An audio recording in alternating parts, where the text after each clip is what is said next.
Comunicación, foi o primeiro decano da Facultade de Ciencias da Comunicación de Santiago. Foi a persoa que encargou a reitoría para poñer en marcha a facultade, a nosa facultade, a miña facultade no momento actual, e a facultade de todos, que é a facultade onde se pode cursar o grau de xornalismo en Galicia. Emilio Prado, eu direi só tres cousas, porque senón tería que estar falando moito a súa traxectoria, e coñecémolo fundamentalmente polos seus estudos e os seus traballos da evolución do sistema comunicativo. E ese é o principal obxectivo polo que está aquí, porque coñece con perspectiva comparada a evolución e os cambios que se foron producindo no sistema comunicativo, no ecosistema comunicativo ao largo dos tempos e a súa caracterización no momento actual. Foi director de varios proxectos nacionais e internacionais, máis de 30 proxectos, participou, foi profesor en diversas universidades e, por tanto, non necesitamos xustificar a súa presencia aquí e, aparte, galego é de Cospeito e, por tanto, vai nos facer unha aportación desde Galicia para o mundo e do mundo para Galicia tamén con esa perspectiva que ten el como galego e como defensor de Galicia como unha cédula de universalidade. Cando queiras, Emilio, tes a palabra. Moitas grazas. En fin, honrame estar aquí participando nestas xornadas. Agradezo aos organizadores que pensaran que eu podía facer unha aportación neste traballo que teñen plantexado para celebrar o aniversario da institución e personalizo, lóxicamente, o agradecemento para todos eles no nome de Xosé López, que, aparte de todas as outras consideracións, é un bo amigo e seguramente iso tamén pesou na súa decisión de escoller a este conferenciante. Ben, o título da presentación, o ecosistema comunicativo actual e a desinformación, é un bon paraguas para empezar señalando que a desinformación, tal como eu a vexo, é un proceso e que normalmente pensamos na desinformación ligada só ao subsistema de información xornalística. E xustamente se se pensa neste fenómeno no marco do contexto do novo sistema, do novo ecosistema comunicativo, hai que alargar a lupa e poñela tamén no resto da información non xornalística para ter un retrato completo do fenómeno. Entón, eu vou a partir destas dúas preconcepcións, non?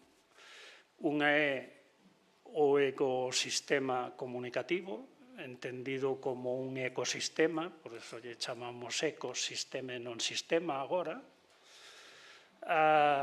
que é un sistema en construcción e que as reglas que rixen o punto de chegada o que se dirixe son xustamente as das interaccións que se producen ecolóxicamente en todos os sistemas.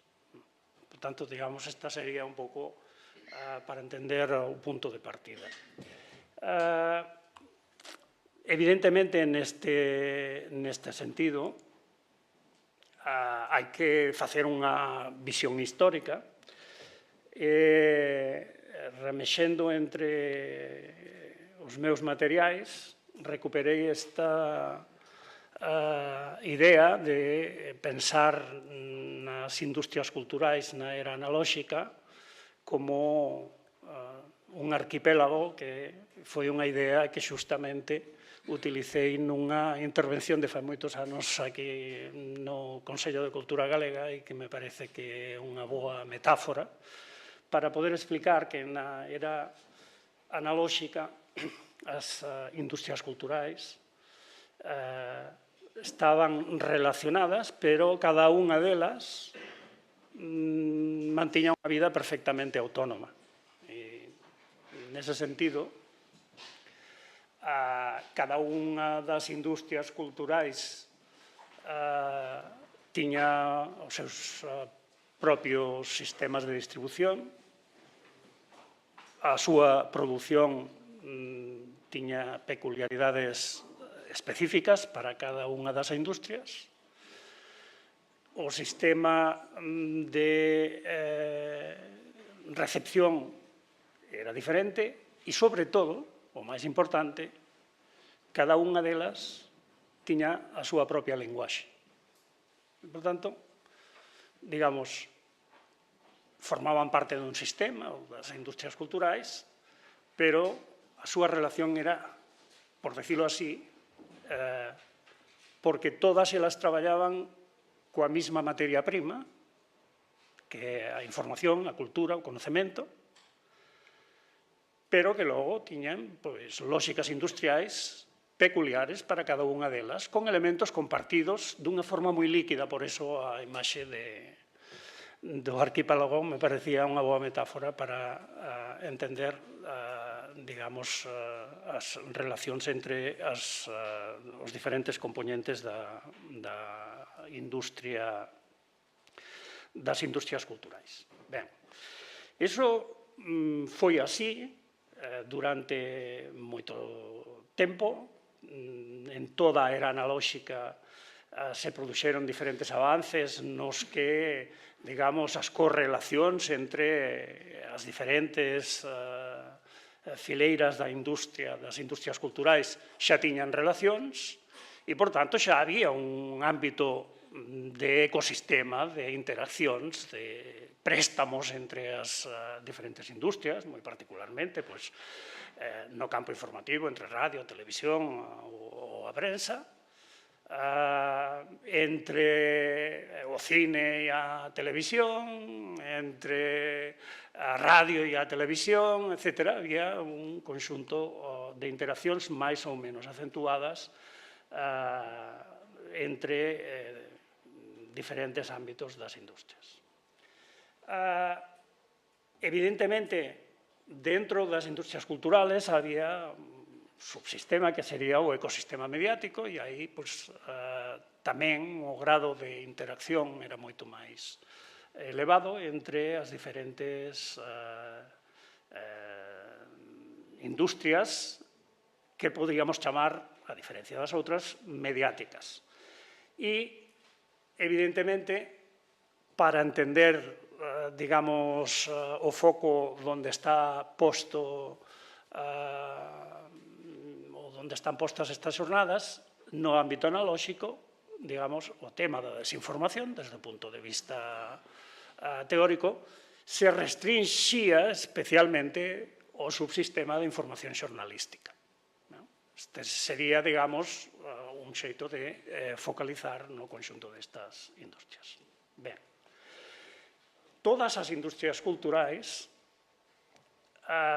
estaban fundamentadas e, por tanto, o sistema de comunicación no seu conxunto nunha peculiaridade que era a distribución de fluxo. É dicir, os contidos das industrias culturais e, moi particularmente, dos medios de comunicación e, especialmente, do subsistema de información xornalística era un fluxo de comunicación de un a moitos e en unha sola dirección. E, por tanto, todo o sistema e toda a acción sobre o sistema se fundamentaba na posibilidade de actuar sobre o fluxo. Permitía establecer políticas de comunicación, permitía que con esas políticas de comunicación condicionásemos absolutamente desde a calidade a que circula e que non circula, e poñer condicións que afectaran o proceso de produción, os contidos e o proceso de recepción. Por tanto, era posible establecer unha política efectiva de control do fluxo, e isto daba unhas posibilidades de actuar en términos, sexa de verificación de a calidade, sexa en condicionamento do acceso a producir esos contidos e con que características, e, por tanto, indirectamente, a que recibía o público. Ben, na lógica do sistema hai outro actor moi importante que configuraba tamén o resultante, que sería a lógica de mercado que funciona sobre o conxunto das industrias culturais. E, por tanto, aí había tamén, digamos, unha práctica de aplicar accións de autorregulación que complementaban dende o mercado as condicións de produción, as condicións de distribución, o autocontrol dos contidos, limitar os contidos dañinos, verificar as informacións, etc. Todo eso se complementaba con estes dous polos, o da regulación e o da autorregulación, en condicións de mercado. O que pasa é que, así como no ámbito da regulación podíamos establecer condicións de propiedade para evitar a concentración, para evitar sesgos e viaxes nas producións dos contidos, etc., etc. No ámbito do mercado, as lóxicas, a parte da autorregulación, levaban a un proceso de concentración da propiedade, que só se vía limitada en función das condicións que se establecían desde o campo da regulación, e conforme foron descendendo os controles das políticas de comunicación no ámbito da propiedade, se foron aumentando a magnitude e a concentración en grandes grupos das industrias culturais. E outra lóxica, que é unha lóxica moi potente e que hai que tela en presente cando pensemos a futuro como actuar sobre o proceso da desinformación, a lóxica do sistema en un sistema de mercado, en términos de industrias culturales, é a maximización das audiencias. Este é un elemento, deixémolo aquí, para poder pensar a acción de futuro, porque indirectamente o feito de que no núcleo do sistema este a maximización das audiencias transfírelles a esas audiencias un gran poder de actuación en condicionar o resultante do sistema. Ben, si nos centramos no subsistema de información xornalística, polo ámbito das políticas de comunicación había un conxunto de valores que, digamos, rexían o funcionamento dos medios de información con conceptos nucleares como a defensa da liberdade de expresión, a defensa da liberdade de información e a creación de autoridades reguladoras independentes capaces de vixilar que se cumpliran os principios básicos asociados á calidade da información e da comunicación que se distribuía a través dos medios. Polo polo do mercado, seguía, digamos, tamén unha acción proactiva á que se acollían con diferente intensidade e con diferente fervor segundo que medios, pero, digamos, estaba dentro da lógica a existencia de códigos deontolóxicos das profesións que xeneraban a información xornalística, que era un xeito de protexer os profesionais frente ás inxerencias espúreas, pero era tamén un xeito de crear unha doctrina de cal é o procedimento de verificación da calidade da información. E, por tanto, quero salientar ese rol desde o campo profesional. E despois había un conxunto de elementos que temos todos moi estudiadas, que se agruparían dentro do paraguas conceptual das rutinas de produción, que tendo elementos, digamos, que podrían ser criticables en términos de diversidade, de favorecer visións complexas da realidade, visións plurais, etc., porque a propia rutina da produción vai introducindo elementos de criterios de selección, de criterios de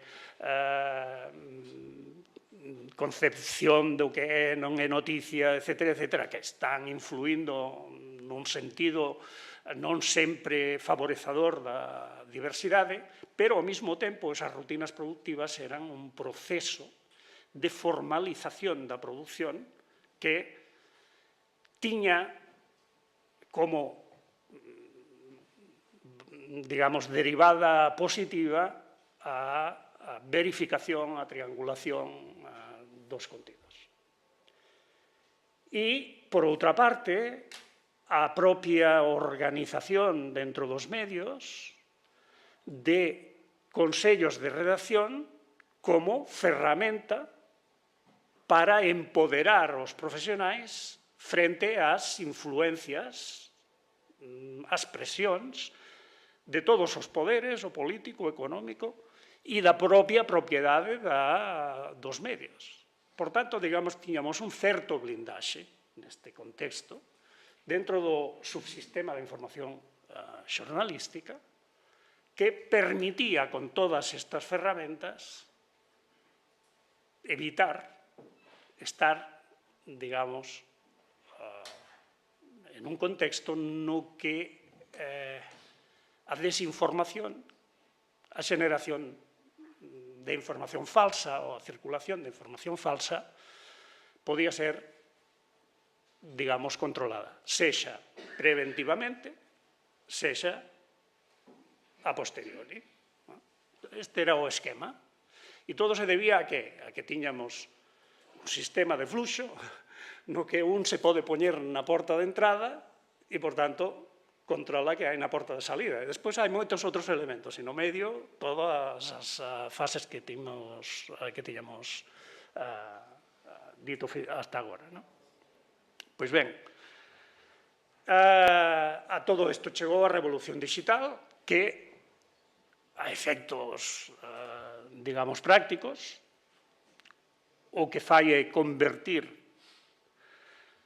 todos os contidos a un lenguaxe numérico que, por tanto, se convirten en datos e que, en consecuencia, poden ser tratados como datos en todas as fases, na produción, na distribución e no consumo. E isto, evidentemente, supuxo unha revolución extraordinaria en relación ao pasado. Non é a menor de todas o feito de que as barreiras entre as diferentes industrias culturais estaban moi fundamentadas no feito de que tiñan linguaxes diferenciados. E, por tanto, digamos, a revolución digital como correlato de acción sobre as industrias culturales tivo por primeira vez o feito de que todos os contidos podían ser tratados, digamos, como datos que podían ser intercambiables independentemente de cales eran as súas, digamos, orixens. Evidentemente, como consecuencia inmediata da revolución digital, o que se produce unha transformación dos medios analóxicos en medios digitales, produce unha capacidade de multiplicar a oferta prácticamente sin límites. Xa na era analóxica chegáramos a unha situación de multiplicación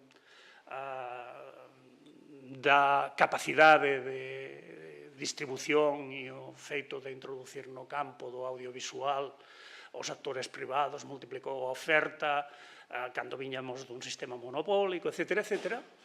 Pero, desde logo, coa revolución digital, a idea de os recursos de distribución e de soportes para a difusión dos contidos como un ben escaso entra completamente en crisis.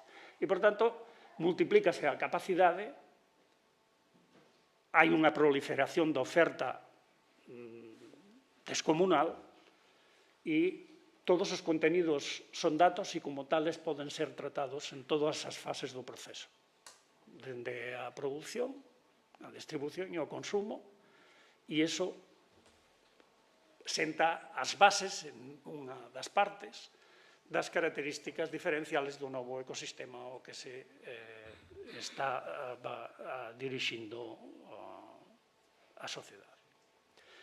A outra gran revolución foi a revolución da rede, e é unha confluencia destas dúas revolucións a que cambia radicalmente o ámbito e o dibuixo do novo ecosistema resultante.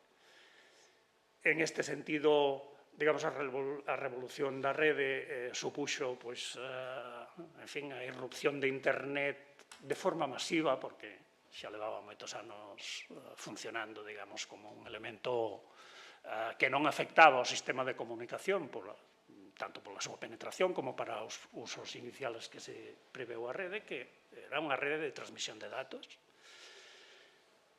Evidentemente, en términos de comunicación, a Internet non é a auténtica revolución, é a banda ancha que xenera a revolución, porque os contidos das industrias culturales necesitan, son datos moi pesados para entendernos, e só que a banda ancha se puido chegar a utilizar a rede como sistema de transporte e de distribución de grandes cantidades de datos requeridos polos produtos culturais, especialmente polos audiovisuales, que son os que requiren unha maior ancha de banda para circular. Se configura, por tanto, unha rede global aberta de datos, no que os medios tradicionais se convirten a medios digitales, aínda mantendo a estructura, digamos, de fluxo que os caracterizaba, pero, ademais, se xeneran novos medios e servicios en línea que van a estar na base da configuración do novo modelo. Por tanto, digamos, sin a confluencia destas dúas revolucións non se pode entender a configuración do novo ecosistema comunicativo. De feito, o primeiro damnificado deste novo escenario é a comunicación de fluxo, que, como víamos, era, digamos, o elemento no que se fundamentaba toda a acción de condicionamento, de verificación da calidade, de xeito de acceso aos contidos na era analóxica. E, por tanto, aquí utilicei unha metáfora que, en fin, foi premonitoria no ámbito, porque a formulei cando empezaron os primeiros sistemas de rede digital de servicios integrados que, como a maioría dos aquí presentes temos unha idade, sabemos o que é, pero que hoxe en día lle dis a alguén na rede digital de servicios integrados e, evidentemente, non pensa na ADSL nin na telefonía, sino que pensa nun escenario completamente diferente. Ben, a idea é, fruto da revolución digital e da revolución da rede, o concepto de fluxo que nos servía para pensar as políticas de comunicación, a regulación, as condicións de circulación, as condicións de mercado, non nos é máis útil, porque, digamos, estamos nun escenario no que a metáfora do gran almacén universal virtual nos permite interpretar mellor cales son as condicións deste novo ecosistema, que é o gran almacén universal virtual. Non é, digamos, xa dixen, é unha metáfora para entender que no gran almacén universal virtual atopamos unha condición de hibridación na que conviven os medios tradicionais e todos os novos medios que se derivan das posibilidades da digitalización e da red. O gran almacén universal virtual, metafóricamente dito, está distribuído no magma das redes, non está en ningún escenario físico preciso, non é un almacén localizado, está distribuído no magma das redes, e a súa característica é que está deslocalizado, que está podendo ser cedido de xeito aberto para todos os cidadáns a condición única de ter as condicións tecnolóxicas de conectividade básicas e unha mínima habilidade para acceder, que é aberto aos produtores de contidos para alimentar este gran almacén universal virtual, ao mesmo tempo que é aberto aos usuarios, que, e isto é radicalmente novo, poden acceder a ese gran almacén universal virtual para proverse dos contidos de calquer índole, pero, ademais, poden acceder tamén para eventualmente producir e colocar contidos en términos similares aos dos produtores. Se acabou o flujo en términos teóricos. Desde o punto de vista teórico, esta é unha revolución copernicana dos paradigmas, é dicir, na época das industrias culturais analóxicas, os contidos comportábanse como o resto de mercancías, como as mercancías materiales, se diferenciaban porque eran material sensible, que é a cultura, pero tiñan un sistema de distribución propietario, unhas canles de distribución, chegaban aos mercados e o público se proveía desos contidos. Do mesmo xeito que facía cas hortalizas ou cos coches. No novo ecosistema, nese gran almacén universal virtual, deixan de circular as mercadorías e os que circulan son os consumidores, os usuarios que, a través do sistema de conectividade da rede, van ao gran almacén e se proveen dos seus contidos. Fixadevos que temos un xeito, digamos, de prescripción do que se vai a poder consumir localizado, organizado en paquetes, os medios, as diferentes cabeceiras, etc., a un sistema no que o usuario, entre todo o disponible, vaise a prover dos contidos e, ademais, eventualmente, pode xerar contidos e colocalos a disposición de todos os demais que poden acceder a ese contido independentemente do lugar do mundo no que se atopen. Por tanto, outra das dificultades que vamos a atopar cando falamos de xenerar, digamos, condicións de control sobre a desinformación é que a capacidade de influir localmente sobre o que consumirán os cidadáns, tendo en conta que poden consumir calquera dos contidos que esteñan neste gran almacén universal virtual, resulta moito máis complexo que na era analóxica. Ben, este gran almacén universal virtual non desplaza os medios tradicionais, non desplaza os medios de fluxo, sigue habendo comunicación de fluxo, pero aparecen un conxunto de novos servicios de todo tipo, no que hai grados de interacción e de distribución absolutamente de un a moitos, de moitos a un, con a posibilidade de interaccionar entre pares, posibilidades de interaccionar entre usuarios e servicios entre eles e entre usuarios entre eles, coa manifestación, digamos, de distribución broadcasting, como había na era analóxica contida nese gran almacén, convivindo coa posibilidade de acceder a stocks de contidos na que se producen seleccións absolutamente guiadas por o principio de gratificación do usuario que escolle entre a gran cantidade de produtos disponibles os que considera. E a última manifestación é esa interacción polarizada e interrelacionada entre usuarios. A manifestación máis, digamos, elevada desto sería a das redes sociales. Ben,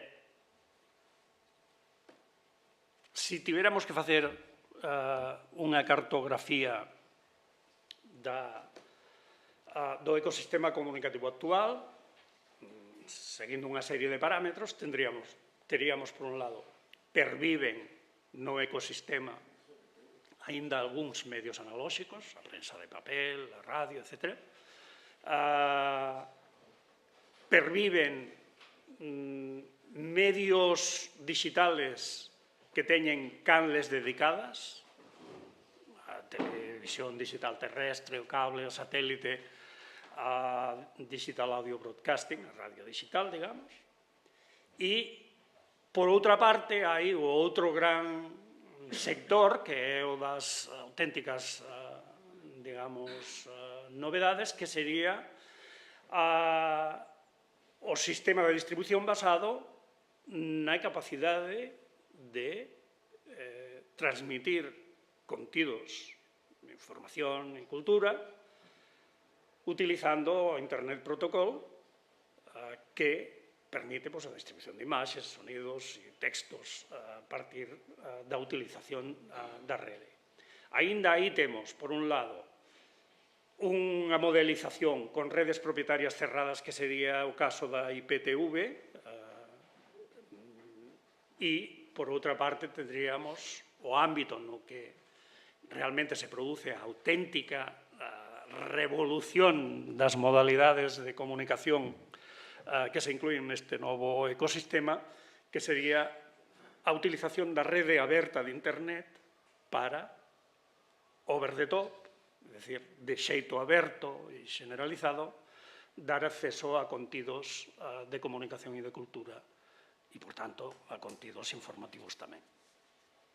Por tanto, digamos, para acabar a visión, aquí encontraríamos os tipos de oferta prensa, radio tradicionais, tendríamos as ofertas audiovisuales digitales de radio e televisión, tamén siguen sendo sistemas de comunicación de fluxo, e as redes propietarias cerradas que hai IPTV, que siguen sendo dominantemente sistemas de comunicación de fluxo.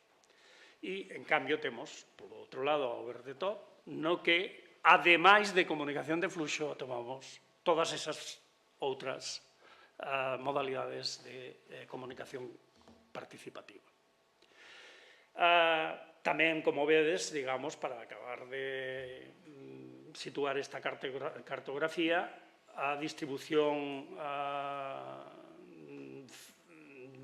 desde o punto de vista da recepción muda de un ámbito no que había e sigue habendo, digamos, soportes especializados, o papel, o radioreceptor, no caso analóxico, o televisor conectado, o radioreceptor digital, nos de canles dedicadas, e no ámbito da Internet Protocol, o televisor conectado e no over the top, o ordenador, o televisor conectado, o smartphone, a tableta y diríamos cualquier sistema de interfaz basado en pantalla de cualquier dispositivo que a teña. Por tanto, digamos, estes son elementos que van a estar influindo dunha forma decisiva no xeito en que se aprovisionan de contidos e, neste caso, de contidos informativos os cidadáns neste novo ecosistema.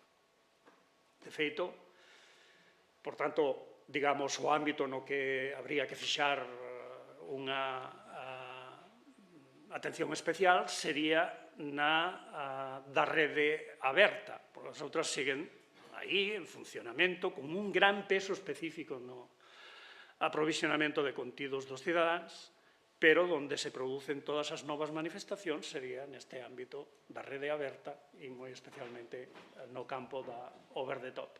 E aquí atoparíamos que no over the top atopamos tamén a réplica dos legacy media, dos medios tradicionais. Aparecen novos medios, a imaxen e semexanza na súa organización, na súa concepción, dos legacy media, pero con novos actores, que serían os medios nativos, e demos en chamar, nunca estuve moi de acordo con eso, pero para entendernos. E aparece toda unha pleia de novos servicios, aquí só apunto os máis relevantes, que son os blogs, podcasts, os repositorios de contidos, as plataformas e as redes sociais. E todo este mundo, digamos, está actuando nese ecosistema, proveendo de información que non sigue necesariamente as reglas de produción que aínda hoxe se lles podría aplicar ás legacy media ou aos medios nativos digitais.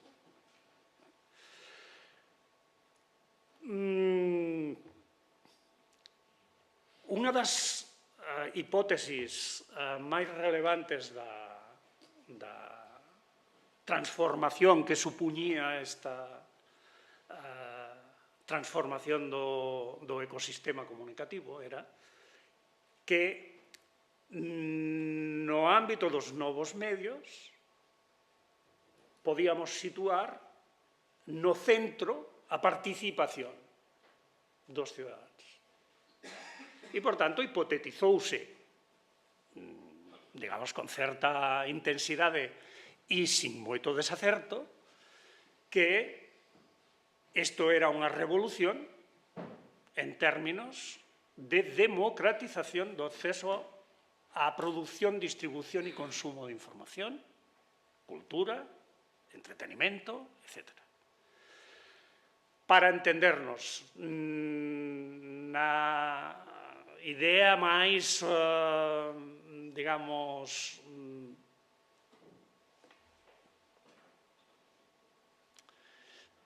que non me sale a palabra en galego, pero diríamos máis buenista, non? Que era, desde aquí, a miña capacidade como cidadán é equiparable en términos de acción, producción, distribución e influencia a el presidente del Grupo Prisa, de la New York Times ou de la BBC. Porque eles poden poñer os seus contidos neste gran almacén universal virtual igual que eu. Ou, mellor dito, eu igual que eles. Pero, evidentemente, digamos, iso é, desde o punto de vista teórico, verdad. Pero o mercado sigue actuando. Recordade que fixen unha diferenciación xa na era analóxica entre o que podemos facer, organizar e sistematizar desde o ámbito das políticas públicas de comunicación e o que fai o mercado coa comunicación. Por tanto, aquí sigue operando o mercado. E, evidentemente, hai posibilidades de crear redes de influencia novas e novos actores a través dos procesos participativos neste novo ecosistema, poden facer, nin que seña puntualmente, actividades de influencia alternativa ao sistema de comunicación de mercado, pero as súas posibilidades de estar en igualdade operando neste territorio son completamente diferentes. Entre outras cousas, o principal freno ás posibilidades de que os cidadáns normales, os movimentos sociais, etc., teñan cos seus procesos participativos nese ecosistema un nivel de influencia elevado é que, e aquí recupero o tema da audiencia masiva, o novo sistema fundamentase na economía da atención. Por tanto, se eu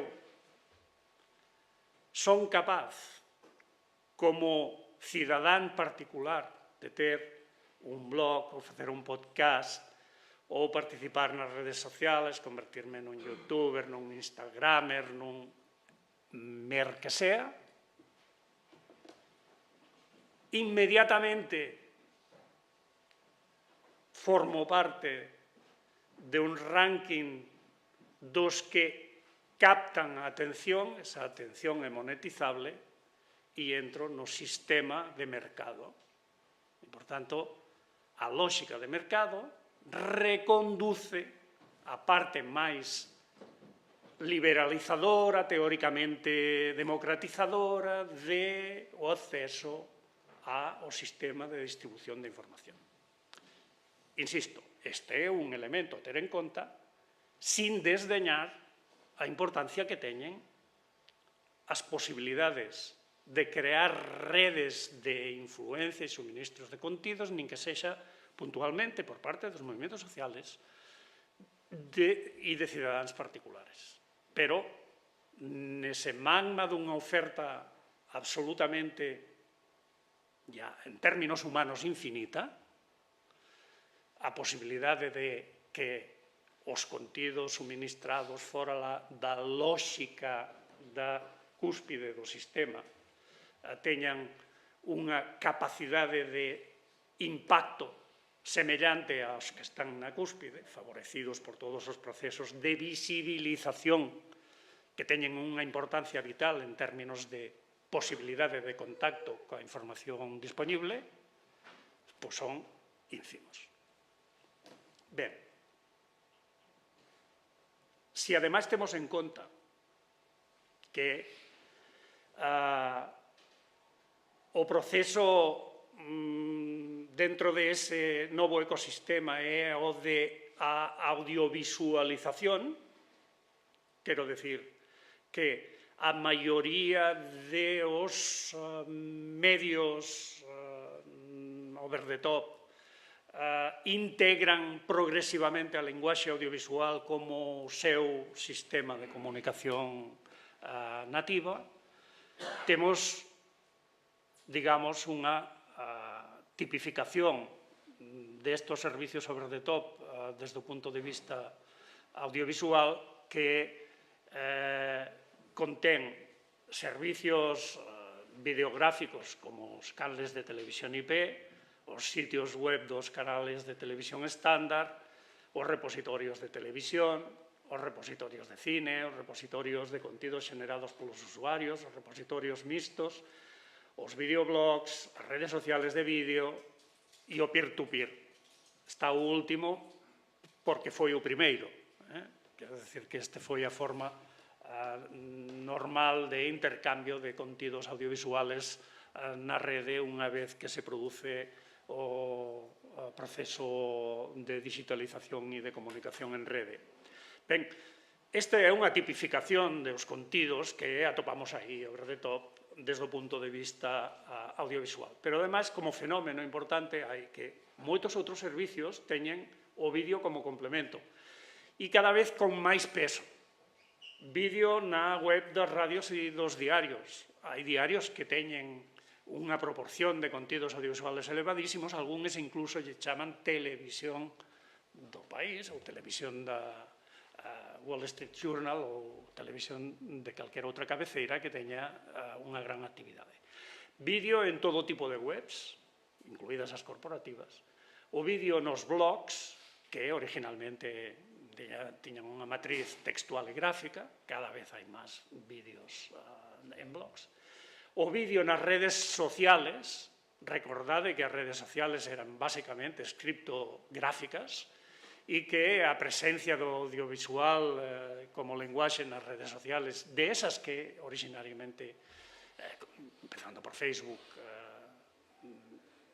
teñen unha proporción extraordinaria xa de contidos audiovisuales, prácticamente son redes sociales audiovisuales, e ese é un fenómeno, digamos, increscendo, que leva ao nacemento de redes sociales cada vez máis se suman a redes sociales de vídeo que originariamente xa se crearon. Despois, ademais, para acabar esta tipoloxía, deberíamos ter en conta os indexadores de contidos e os motores de búsqueda de vídeo. Fixadevos, aquí temos outro dos elementos, digamos, nos que hai que prestar moita atención. Nun contexto de abundancia, como o que hai neste ecosistema, as posibilidades de un cidadán de atopar a información que existe e ele está a procura de entrar en contacto con ela, son inversamente proporcionais á cantidade. É dicir, cantas máis dificultade de atopar a información relevante para cada un. E aí nace este universo dos mediadores da abundancia, que son, por un lado, os indexadores, que o que fan é darche listas de contidos organizados para que ti, digamos, busques con alguén que fixo o traballo editorial de agrupar eses contidos. E, por outra parte, os motores de búsqueda. Todo isto atravesado por o palabro que todo o mundo introduce neste debate que temos agora sobre o tema da desinformación, que son os algoritmos que automatizan estos mecanismos de mediación. E o algoritmo e estos mecanismos son os que finalmente potencian ou opacan a visibilidade desos contidos. Fixadevos, en términos de información, o que eso supón. Ou visualizamos ou non visualizamos un contido en función de que nos seña doado entrar en contacto con él. E, por tanto, por un lado hai que cando fago a selección estou introducindo un criterio que non necesariamente coincide co do público, e cando estou deixando fora do índice estou facendo editorialización. Por tanto, este é un elemento que non hai que perder de vista de cara a futuro. Bueno, por outra parte, en términos de mercado, hai o que se chaman as prácticas furtivas, que son os repositorios furtivos e os indexadores furtivos. Evidentemente, ademais, moi de moda os pillaxes dos directos. Isto, de efeito, afecta máis o ámbito da economía da comunicación que non o ámbito da influencia sobre os públicos. De todo eso, ven o mercado e organiza de novo. Por tanto, eu creo que non hai que perder de vista isto. É dicir, os modelos de negocio que organizan o acceso a todos os contidos infinitos que hai over the top están actuando en términos, por razóns económicas, en términos de reproducción dos modelos anteriores. E aí temos os sistemas transaccionales de venta de produto, como un dos modelos de negocio, os do vídeo baixo demanda, cos seus tres submodelos de transaccional, es decir, pagar por ver, que era como se decía antes, de suscripción, es decir, o sistema máis bello na organización dos modelos de negocio da comunicación que andar a pé, e os de publicidade, que nun sistema de mercado é unha das bases fundamentales de organización do modelo de negocio. Por tanto, aínda que parece que hai unha gran diversidade nese gran almacén universal virtual, resulta que a aplicación das lóxicas de mercado implementa modelos de negocio que finalmente actúan en términos de limitación das novedades e, por tanto, de editorialización con intención ou sin intención, pero sempre movidas pola economía da atención. Temos tamén o linear over the top, que fai nada máis que reproducir os modelos de comunicación de fluxo, pero sin soportes propietarios. Aparecen máis recientemente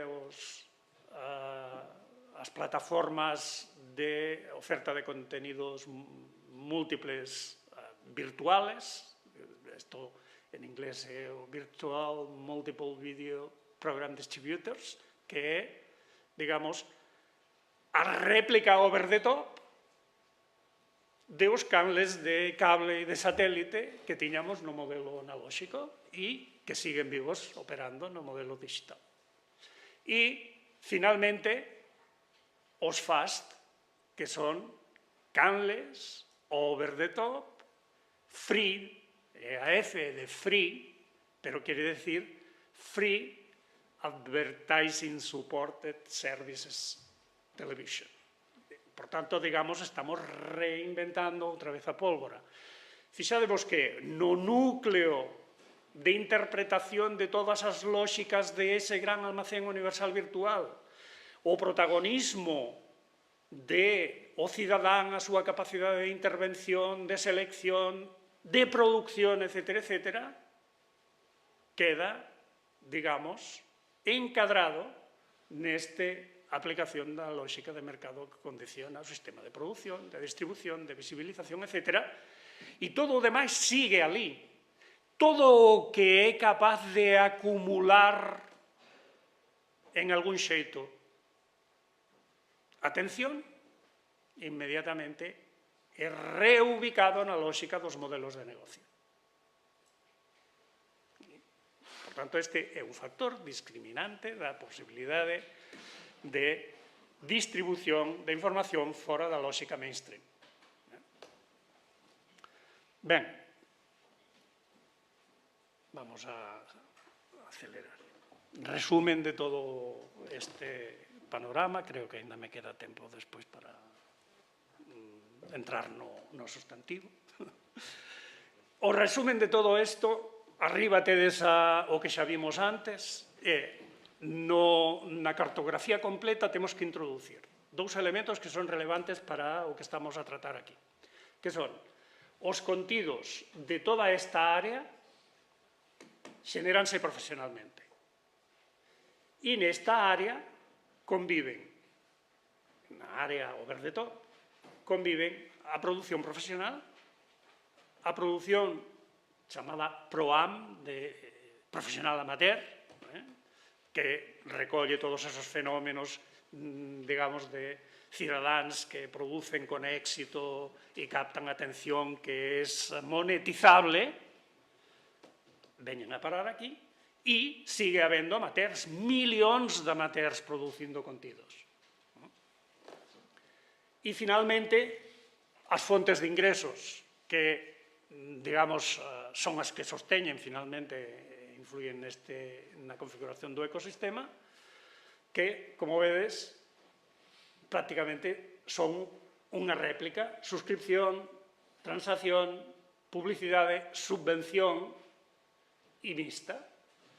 Eso atopámoslo nos analóxicos, atopámoslo nos digitales de Ligas e Media, atopámoslos diferenciadamente no caso do Internet Protocol, tanto na IPTV como na over the top, sin a subvención. Básicamente, digamos, o sistema de financiación, subrayo en roxo a publicidade, porque finalmente a publicidade é o núcleo fundamental no que se alimenta, a parte das aportacións das outras modalidades de financiación, no que se fundamenta o sistema no seu conxunto en términos de funcionamento de mercado. E como quería reivindicar ao final, volverei sobre a importancia que iso ten en términos de posibilidades de actuar sobre o sistema. Ben, salto isto tamén. 4 datos que me parece interesante antes de rematar co tema da desinformación. Datos da EBU, da organización da UER. Aínda a televisión en Europa sigue sendo unha fonte moi común de provisionamento de noticias. Síguenlle os medios online con un 43% e despois aparecen, digamos, a radio xa non terceiro lugar.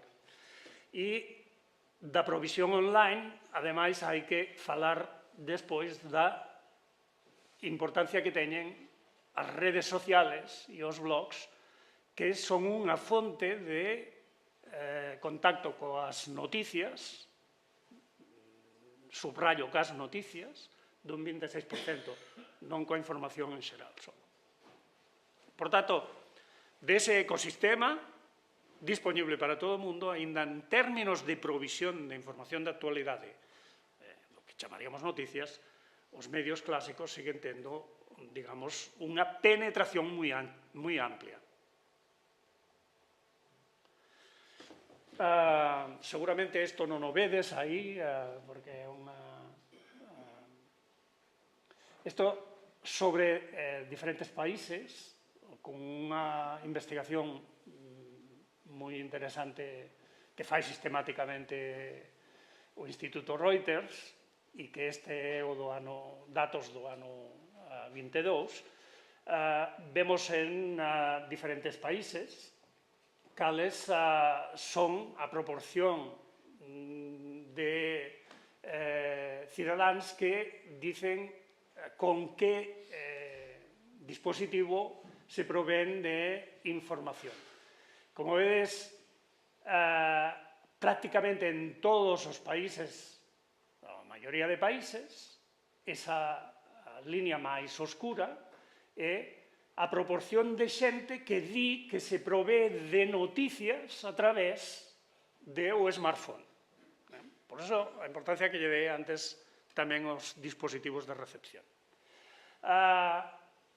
O roxo é a televisión, a radio é o calabaza e o azul é a prensa impresa. Por tanto, digamos, este sería o escenario a non perder de vista en relación co tema que vamos a rematar falando. A proporción de xente que en todos os mercados estudiados por este estudio a nivel mundial se provee de información directamente a través dos sitios web ou aplicacións en línea de medios de información e os que se proveen a través das redes sociales. Que non quere decir de información xenerada polas redes sociales, sino de acceso a través das redes sociales a información xenerada polos dispositivos de produción de información xornalística. Esta información tamén é interesante porque nos di aquí vedes as diferentes redes sociales, que grado de penetración teñen nos usuarios en términos de utilización para calquer finalidade, non necesariamente para consumo da información, e o peso que teñen no consumo de información. Cada red social con diferente importancia. Vedes que está baixando o peso de Facebook como nucleador de acceso aos contidos de noticias e que se mantén bastante estable a de YouTube e, bueno, as outras redes están aí fluctuando con un crecemento últimamente de TikTok, aínda que en términos porcentuales da cantidade de acceso á información de noticias a través de TikTok, pois, en proporción é bastante desdeñable. Pero quero chamar a atención sobre este dato. A proporción de cidadáns que considera moi ou extremadamente moi interesado nas noticias. E fixadevos que hai un proceso xeneral de declive no interés dos cidadáns polas noticias. E este é un tema que nos ten que facer reflexionar. Pero, se iso, ademais, o combinamos con outro dato moi significativo, é que hai un 38% de cidadáns que activamente se excluyen do consumo de noticias. Activamente rechazan as noticias, por razóns moi diferentes, e entre elas, digamos, pola presencia de desinformación, un 29% mencionan esa como unha das causas polas que dicen non quero noticias. Moitas outras, como a redundancia, o feito de que seña irrelevante para a miña vida, noticia, etc., pois están condicionando estas conductas. E, finalmente, de ese estudio, que hai moitos outros datos que os suxiro que visionedes, temos esta magnífica identificación de a percepción da desinformación por parte dos cidadáns en relación a diferentes temas. Fixadevos que estamos falando de que nas diferentes áreas que cubre o estudio, Europa, Norteamérica, Asia, Latinoamérica e África, o índice de percepción de desinformación en relación co COVID vai á cabeza e é moi preocupante, un 47%, un 53%, é dicir, estamos falando de unha altísima percepción de que os suxetos consideran que a información sobre o COVID que estuveron recibindo a través das noticias teñen desinformación. No ámbito político, sigue en orden de importancia, en relación aos famosos, ao cambio climático, á inmigración, etc. É dicir, hai unha percepción generalizada por parte dos cidadáns de que cando se someten ao fluxo de noticias están sendo desinformados. En algúns suxetos, en maior importancia que con outros. Ben. Por tanto, eu que quería acabar en relación co tema da desinformación, é dicir, en ese... Paseime, non? En relación coa desinformación, aquí en España temos un problema coas nomenclaturas, porque falamos da desinformación nun sentido que prácticamente o abarca todo, non? Pero a desinformación como concepto non pode abarcar todas as formas de adulteración da información. E por eso creo que é bon que nos poñamos de acordo, polo menos este desde onde vou a falar eu. Concibo a desinformación, se utilizamos ese término en xeral, como a consecuencia dun proceso de intoxicación producido polo consumo de información adulterada de variada tipoloxía. Por tanto, a desinformación é un proceso. As tipoloxías que atopamos aí dentro, hai moitas, pero, digamos, as tres máis relevantes, serían o que os ingleses chaman fake news, e casi todos chamamos fake news, pero son noticias falsas, pero é unha tipoloxía, non toda a desinformación son fake news. E, en consecuencia, cando utilizamos ese término como genérico, pois estamos sin poder facer unha boa diagnóstico da situación.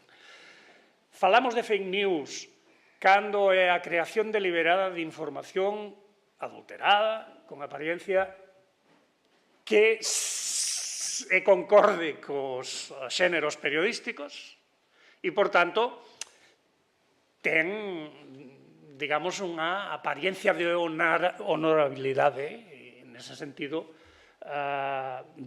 dotas dunha capacidade de penetración maior que cando teñen outro xénero. Pero neste caso temos un caso específico, por tanto, só son fake news se parecen news, e a desinformación pode ser con outros xéneros, digamos, para entendernos. A desinformación, chamada disinformation en inglés, que lles permite facer esta diferenciación, sería o que nosotros entendemos como información maliciosa, quere decirse que como finalidade é creada para conseguir o engano e a manipulación. E a misinformation, que no noso caso chamaríamos información incorrecta, ou adulterada, ou, en fin, sin intención necesariamente, que é o fruto de prácticas de información non elaborada con as exigencias que se lle exixe a un proceso de produción de información e que teñen, digamos, diferentes causas, desde a falta de capacidade de quen a produce, a falta de dedicación á verificación, o fruto da neglixencia profesional, consecuencia de errores na fase de recolección ou simplemente por darlle, digamos, circulación a contidos xenerados por outros con intención, pero que o que lle dá circulación o fai sin unha intención. Por tanto, digamos, o elemento diferenciador sería as dúas primeiras categorías son intención deliberada de conseguir o efecto, que é a desinformación, a finalidade, para razóns diferentes, e a misinformation que, digamos, é un elemento de unha extraordinaria magnitude entre toda o resultado final que é a desinformación, porque independentemente da intención, as tres modalidades son tóxicas. Por tanto, correxibles. Evidentemente, isto pode pasar no subsistema da información xornalística, pero hai que ter presente que todos os procesos de desinformación están tamén presentes no resto do subsistema de información non xornalística, é dicir, non xenerada profesionalmente dentro da lógica dos medios de información. E é unha parte moi importante do fenómeno. E se interacciona, é dicir, unha non pode vivir sin a outra, unha potencia a outra, cando un medio de comunicación do subsistema da información xornalística acolle algunha das manifestacións de desinformación e lle fai de altavoz, é cando se consigue o obxectivo máximo da desinformación. Cando os medios de comunicación xeneran a amplificación da información que se xenera no subsistema non xornalístico, están potenciando o efecto. E as posibilidades do sistema de información non xornalístico de facer creíble a súa desinformación está tamén correlacionada coa utilización das formas, dos xeitos, dos modelos, dos xéneros que hai na parte do subsistema de información xornalística. Xa dixen antes, os facilitadores da desinformación hai que ir a conceptos como a cámara de eco, o filtro de burbuxa e a madrigueira de Coello, que digamos, son tres manifestacións de o que pasa esencialmente fora do subsistema de información xornalística no resto do subsistema de información presente no ecosistema comunicativo. Que, por un lado, é un fenómeno o da cámara de eco no que os cidadáns síntense máis gratificados cando teñen información que coincide co seu viaxe, todos temos os nosos viaxes subxectivos, e, por tanto, digamos, é similar ao proceso de sectarización que se producía no mundo analóxico cando un se fai desta cabeceira, cando eu só me proveo de información delegando no medio que máis se aproxima á miña visión do mundo. O filtro de burbuxa que fai, ou borbolla, que fai, digamos, ou xenera un proceso de illamento intelectual e é fruto das recomendacións, dos sistemas de recomendacións dos famosos algoritmos. E fai que, digamos, se produza un xeito de illamento intelectual no que os cidadáns non entran en contacto con outras ideas que non sexan as que se derivan da interpretación que fai o algoritmo do que me interesa en función da traza digital que deixei nas miñas prácticas de consumo. E, por tanto, me alimenta permanentemente con cousas que o millor non necesariamente porque un día vin un produto e iso é o que me interesa, ou, incluso, interesándome, non é do único que me quero prover. Por tanto, tería ese efecto, digamos, de peche. E xa a extrema situación sería da madrigueira de Coello, que é unha espiral de desinformación na que me van poñendo no ranking de contidos máis do mismo, e ao final, se seguise esas indicacións de recomendación, estaría sempre consumindo o mismo produto. Ben, evidentemente, a desinformación nútrese de estos fenómenos. Están aí, hai que identificalos, pero, acabaremos con esta pregunta, recordade, ECO publicou un artigo moi comentado